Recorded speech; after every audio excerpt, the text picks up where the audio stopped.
Саламатсыңар қымбатты оқушылар. Кутман күнүңөр менен барыңарга ийгиликтүү күндү каалаймын. Кыргыз тили сабагы. Бүгүн 9 айынын 27-си күнгө шейшемби. Сабактын темасы өзүңөрдү текшергиле. Демек, тема урока «Проверьте себя». Сабактын максаты, цель урока. Биринчи, өз билимдерибизди текшерип көрөбүз. Первый — это проверим свое знание. Экинчи, байланыштуу кептерибизди өстүрөбүз. Развиваем развитие речи. Үчүнчү, жоопкерчиликтүү болууга үйрөнөбүз. Учимся быть ответственным. Эми өтүлгөн теманы кайталайбыз балдар текстер боюнча. Значит, повторение по прошлой теме балдар. По тексту. Карагыла, чогуу иштейбиз. Мен менен кошо иштегиле.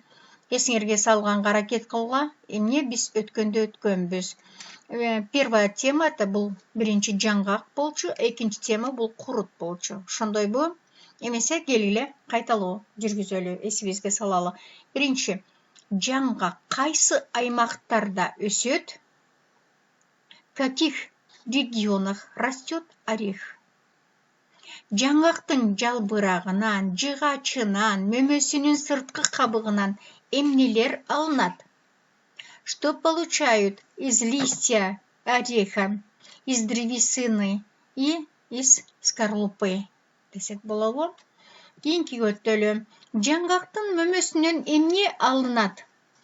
А что получает из плодов ореха? Анын жыгачынан эмнелер жасалат экен? Что делают из его дерева? Эми курутка өтөлү. Курут бул кандай тамак? Курут это какая еда? Курутту эмнеден жасашат? Из чего делают курут? Ал эмнеге пайдалуу болот балдар? Для чего он полезный? Курут. Акыркы болсо, адамдар курутту эмне катары пайдаланышат? Для чего используют люди курут? Кайталадыкпы балдар? Эсиңерге салдыңар, эмесе жаңы темага өтөлү. Бүгүнкү биздин жаңы тема өзүңөрдү текшергиле. Значит, сегодня наша тема проверьте себя. Бул текшерүүчү сыяктуу эле. Это балдар как контрольная работа кетет да. Эмесе карагыла. Биринчи суроолорго жооп жазгыла дейт. Ответьте на вопросы и запишите. Мен бир аз окуп берейин. Карагыла мен менен кошо окуп көргүлө балдар. Кандай жооп бересиңер, аны үйдөн иштейсиңер. Үйүң кандай? Кайсы көчөдө? Өзүңдүн үйүңдү сүрөттөп бер. Бул биринчи балдар. Экинчи, бөлмөң барбы? Өзүңдүн бөлмөңдү сүрөттөп бер. Сага бөлмөң жагабы? Эмне үчүн? Үчүнчү, үйүңдө канча адам жашайт? Кийинки, алардын бөлмөсү барбы? Үйдө баарынын өзүнчө бөлмөсү болуш керекпи? Эмне үчүн? Үйдө сенин ордуң барбы? Ал кайсы жер? Өзүңөр ойлонгула дагы. Жакшылап туура жоопту жазганга аракет кылгыла. Экинчи өтөлү. Суроолорду жооптору менен туташтыргыла дейт. Бул жеби менен туташтырасыңар балдар. Здесь правильно соединяйте или соедините балдар. Соедините ответ с вопросами. Түшүнүктүү болдубу силерге? Карагыла. Сенин өлкөң кандай өлкө? Ответ экинчи бөлүктө турат экен. Сенин өлкөң кайсы өлкө? Сенин шаарың кандай шаар?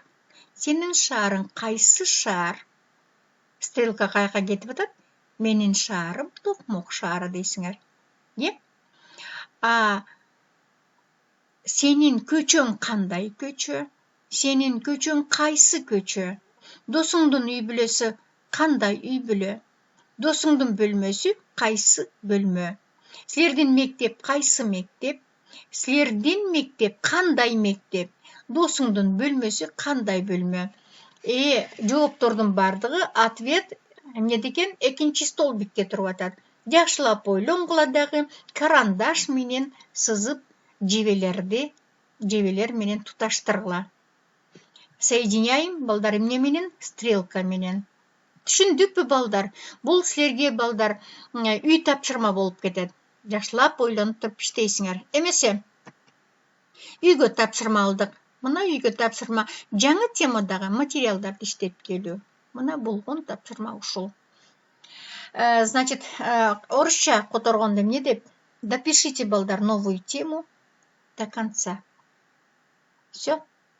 Эмесе бүгүнкү сабак силерге түшүнүктүү болсо, барыңарга чоң рахмат. Кийинки сабакка чейин көрүшкөнчө.